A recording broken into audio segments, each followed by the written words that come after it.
Bismillahirrahmanirrahim. Assalamualaikum warahmatullahi wabarakatuh. Perkenalkan, nama saya Muhammad Rizky Prajab dari jurusan Pendidikan Ilmu Pengetahuan Sosial angkatan 2017. Nah, di sini saya akan menjelaskan terkait rencana pelaksanaan pembelajaran atau biasa kita kenal dengan RPP, yang mana saya di sini membuat RPP untuk kelas 7 sekolah menengah pertama di dalam mata pelajaran ilmu pengetahuan sosial. Nah, adapun kompetensi dasar yang saya ambil di sini terkait mata pelajaran ilmu pengetahuan sosial, yakni ada di 3.3 tentang memahami konsep interaksi antar manusia dengan ruang sehingga menghasilkan berbagai kegiatan ekonomi, baik itu produksi, distribusi, konsumsi, permintaan, dan juga penawaran. Dan interaksi antar ruang untuk keberlangsungan kehidupan ekonomi, sosial, dan budaya. Adapun indikator dari kompetensi dasar tersebut, yakni yang pertama, mendeskripsikan makna kreativitas dalam kewirausahaan, lalu yang kedua, mampu menjelaskan kegiatan produksi, distribusi, dan konsumsi, dan yang ketiga, menjelaskan peran kewirausahaan dalam membangun ekonomi di Indonesia. Nah, adapun tujuan dari pembelajaran yang dilakukan di dalam peran kewirausahaan untuk membangun ekonomi Indonesia, yakni pertama, menjelaskan pengertian kreativitas di dalam kegiatan ekonomi. Lalu yang kedua, memahami kegiatan produksi, distribusi, dan konsumsi. Yang ketiga, menjelaskan peran kewirausahaan dalam membangun ekonomi di Indonesia. Lalu yang terakhir, menumbuhkan sifat kewirausahaan yang mandiri dan tanggung jawab. Fokus penguatan karakter di sini ada dua, yakni mandiri dan tanggung jawab. Adapun metode pembelajaran di dalam RPP ini ada tiga. Yang pertama, pendekatan secara saintifik. Lalu dengan model pembelajaran debat, pro dan kontra. Lalu yang ketiga, metodenya ada diskusi dan ceramah. Nah, langsung saja kita masuk ke dalam materi pertama, yakni terkait pengertian kreativitas. Tentu untuk menjadi seorang wirausaha diperlukannya suatu kreativitas yang tinggi gitu kan. Nah, lalu apa sih pengertian kreativitas itu sendiri gitu kan? Kreativitas yakni merupakan salah satu ciri dari jiwa wirausaha. Kemampuan untuk melakukan kreativitas ini tergantung kemauan manusia untuk mengembangkannya. Karena sejatinya kreativitas ini sudah kita miliki loh dari awal kita kecil. Mungkin teman-teman juga pada tahu gitu bakat ataupun kreativitas yang teman-teman miliki. Karena kreativitas ini sudah ada sejak dari kita kecil. Baik itu kreativitas menulis, bernyanyi, membuat seni, atau yang lainnya. Itu merupakan suatu kreativitas yang memang kita miliki sejak lahir. Nah, adapun untuk menjadi seorang wirausaha, tentunya kita diperlukan kreativitas yang tinggi. Karena ketika kita tidak kreatif dalam mengelola suatu usaha, maka ditakutkannya usaha kita tidak berjalan dengan baik. Lalu, yang kedua, ada ciri-ciri kreativitas. Apa sih ciri-ciri kreativitas itu? Yang pertama, bersifat ingin tahu. Artinya, seseorang yang mempunyai jiwa kewirausahaan dan juga kreativitas, dia pasti ingin tahu dalam segala hal. Baik itu tentang mengelola makanan, pasti dia memiliki rasa ingin tahu yang lebih tinggi. Lalu yang kedua, sering mengajukan pertanyaan yang baik. Pertanyaan yang baik ini ketika di kelas, dia karena sering bersifat ingin tahu, dan dia mengajukan pertanyaan-pertanyaan yang baik, dia tentu mampu melatih kreativitasnya diri sendiri. Lalu yang ketiga, banyak gagasan dan usul-usul terhadap suatu masalah. Seseorang yang dikatakan kreatif ini mampu melihat suatu pandemi ataupun gagasan dan usul-usul terhadap suatu masalah gitu kan. Ketika melihat suatu masalah, tentu orang yang kreativitas itu memiliki suatu gagasan yang muncul dari dirinya gitu. Entah itu gagasan di dalam berbisnis atau apapun itu. Lalu yang keempat, ada mampu menyatakan pendapat secara spontan tanpa malu-malu. Artinya, kreativitas di sini, seseorang yang memiliki kreativitas tentu tidak pernah malu ketika mengedepankan gagasan dirinya sendiri tanpa takut salah. Karena orang yang takut salah biasanya itu bukan orang yang kreatif, begitu kan? Lalu ada yang kelima, tidak mudah terpengaruh orang lain. Nah, seseorang yang kreativitas ini mempunyai pendirian dalam dirinya sendiri. Dia tidak mampu dipengaruhi oleh orang lain gitu, karena dia memiliki suatu kreativitas yang tumbuh di dalam dirinya sendiri. Karena dia sangat percaya kemampuan yang dia miliki itu mampu mengantarkan dirinya kepada suatu kreativitas yang tinggi begitu. Lalu mampu mengajukan gagasan pendapat yang berbeda dengan orang lain. Nah, uniknya seorang yang kreativitas itu dia mampu mengajukan gagasan pendapat yang berbeda dengan orang lain. Meskipun melihat orang lain berbeda gagasannya dengan dirinya, tentu orang itu akan selalu merasa dirinya paling benar. Itu mungkin yang disebut ciri-ciri orang berkreativitas. Jika tadi kita berbicara terkait kreativitas, maka berikutnya kita akan berbicara tentang kewirausahaan. Apa sih kewirausahaan itu? Kewirausahaan adalah suatu proses untuk mengembangkan, mengidentifikasi, dan mewujudkan visi dan misi dalam kehidupan. Kata kewirausahaan ini sendiri berasal dari kata wira dan usaha. Menurut Kamus Bahasa Indonesia, wira berarti pejuang, berani, dan berwatak agung, berbudi luhur. Sedangkan kata usaha berarti bekerja, berbuat amal, berbuat sesuatu. Lalu, ada juga yang menjelaskan definisi kewirausahaan ini adalah suatu sikap mental seseorang yang memiliki kreativitas, aktif, bercipta daya untuk membuat sesuatu yang unik dan baru dan dapat bermanfaat bagi khalayak umat.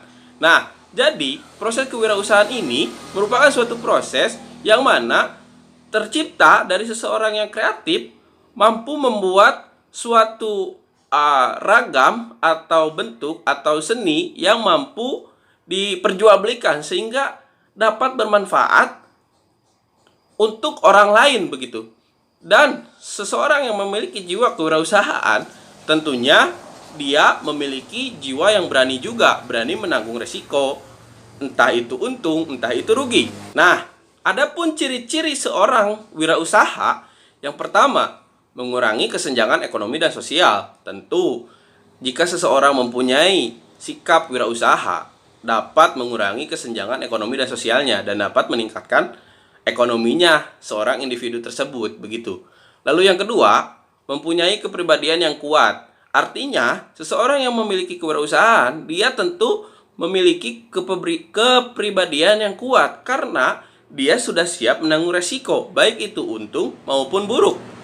Nah, begitu. Lalu yang ketiga, memiliki kemampuan untuk mencari informasi. Seseorang yang memiliki jiwa kewirausahaan ini tidak atau bisa dikatakan haus akan informasi karena dia selalu akan mencari tahu info terkini, info terupdate, model baju yang baru, model makanan yang unik dan lain sebagainya. Tentu dia akan selalu mencari informasi-informasi tersebut untuk menunjang kreativitas dan kewirausahaannya.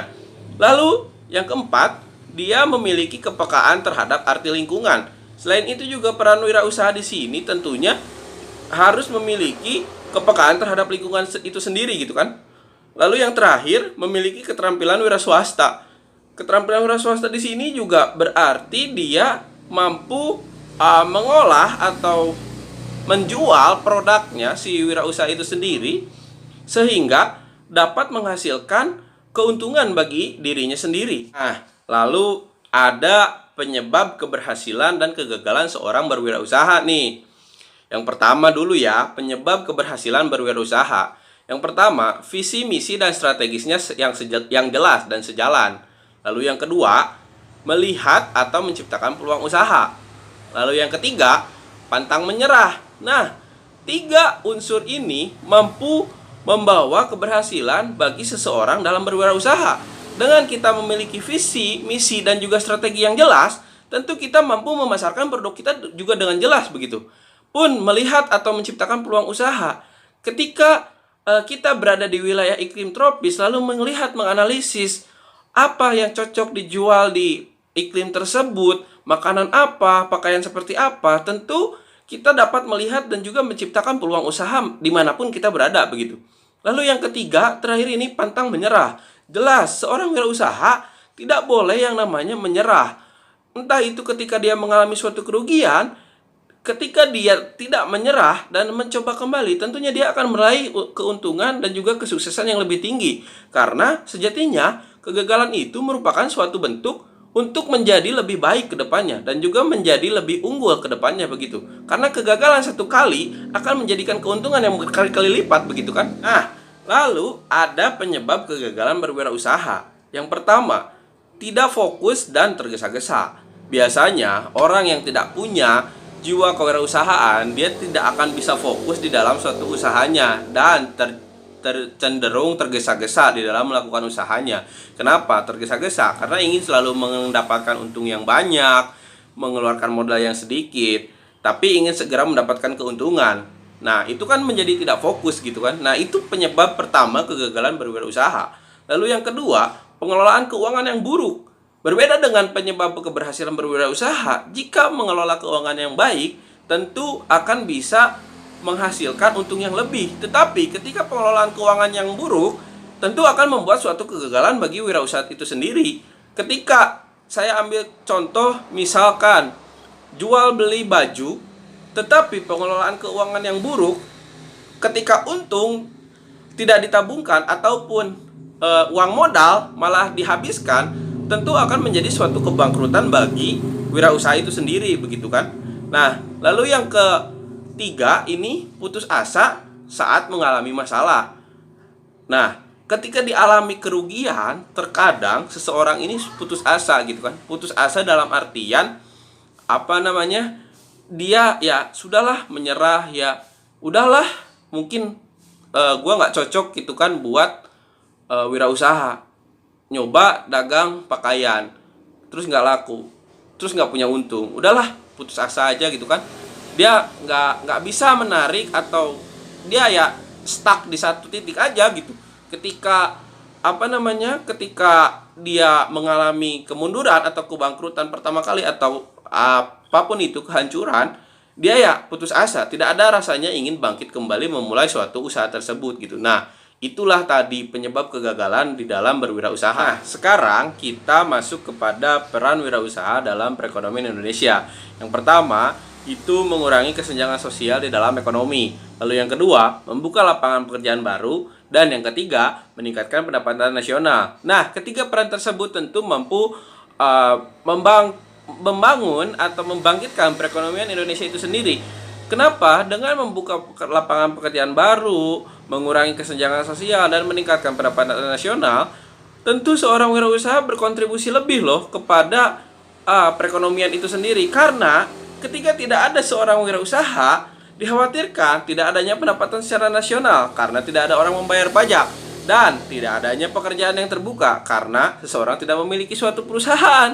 Nah, jadi wirausaha ini sangat penting loh untuk membangun ekonomi di Indonesia. Dengan 3 faktor tadi, kita bisa lihat betapa pentingnya wirausaha untuk membangun negeri. Bagaimana jika tidak ada wirausaha di dalam industri Indonesia? Apa yang akan terjadi? Tentu ekonomi akan hancur, ekonomi akan melemah, dan tidak adanya lapangan-lapangan pekerjaan yang baru, begitu. Nah, oke, baik. Setelah saya tadi menjelaskan pemaparan materi yang akan disampaikan di dalam pembelajaran, kali ini seperti yang sudah saya jelaskan tadi, bahwasanya model pembelajaran yang saya lakukan ini adalah model debat.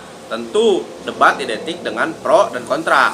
Nah, adapun sistematika debat itu sendiri, yang pertama, saya sudah membuat soal yang di dalamnya merupakan analisis kasus yang siap untuk dianalisis oleh kelompok, sehingga kelompok pro dan kelompok kontra ini dapat menganalisis sesuai dengan kelompoknya. Yang pro tentu akan menganalisis kasus tersebut dengan secara pro-nya, dan yang kontra tentu dia akan menganalisis bagaimana caranya kasus tersebut tidak bisa diterima oleh masyarakat, begitu. Nah, setelah dibagikan soal dan didiskusikan kepada kelompok, lalu yang ketiga ini kelompok dimulai mempresentasikan masing-masing gagasannya. Yang pertama dimulai dari kelompok pro dulu. Setelah pro menampilkan ide gagasan hasil analisisnya, lalu dibantah oleh kelompok kontra dengan hasil gagasan analisisnya seperti apa, dan tidak cukup untuk satu orang. Setelah itu kelompok pro membalikan lagi apa yang disebutkan oleh kelompok kontra oleh orang kedua. Nah, setelah itu juga kelompok kontra memulai kembali lagi mengadu lagi gagasan, bagaimana caranya gagasan kontranya tetap menang. Lalu yang pro dengan pro-nya lagi kekeh, sehingga sampai di 5 orang, atau sampai suasana agak sedikit panas, dan saya guru sebagai penengah di sini menjadi penengah ketika sudah mulai ramai begitu, ataupun tidak kondusif, katakan debat kusir gitu kan. Tapi tujuannya bukan sampai debat kusir, tetapi sampai siswa mampu memahami gagasan-gagasan yang diutarakan oleh siswa tersebut gitu kan. Jangan sampai siswa ini setelah menyajikan suatu analisis gagasan, dia jadi tidak tahu apa-apa. Karena fungsi dari debat itu sendiri yang saya harapkan ke depan, setelah siswa mempelajari peran wirausaha dalam membangun ekonomi Indonesia, diharapkan siswa menjadi lebih kritis di dalam mengutarakan gagasan, dan juga dia mampu menjadi seorang mandiri yang mengutarakan pendapatnya sendiri, dan dia lebih percaya diri akan pendapat yang dia utarakan begitu. Jadi model pembelajaran debat ini cukup simpel begitu, layak debat seperti biasanya. Guru di sini berperan sebagai moderator atau penengah, dan ada dua kelompok besar, yakni kontra dan juga pro, dan dua-duanya saling beradu gagasan begitu. Nah, dengan itu setelah selesai proses debat, kita ambil kesimpulan bersama, kita tarik kesimpulan bersama. Masing-masing siswa silakan mengutarakan pendapatnya, apa yang disenangi, apa yang kurangnya begitu dalam proses pembelajaran hari ini, sehingga tercipta evaluasi untuk guru melihat ke depan model pembelajaran apa yang patut atau pantas diterapkan di materi-materi berikutnya. Sekian mungkin dari saya, Muhammad Rizky Prajab, atas penjelasan rencana pelaksanaan pembelajaran yang saya buat. Semoga dengan adanya video ini dapat bermanfaat bagi halayak begitu kan, dengan adanya model debat dan juga pemaparan materi peran wirausahaan dalam ekonomi Indonesia gitu kan, sehingga siapapun yang menonton ini mampu mengambil pelajaran begitu, dan juga mampu mengetahui pola teknik debat itu seperti apa. Terima kasih. Billahi taufiq wal hidayah. Wassalamualaikum warahmatullahi wabarakatuh.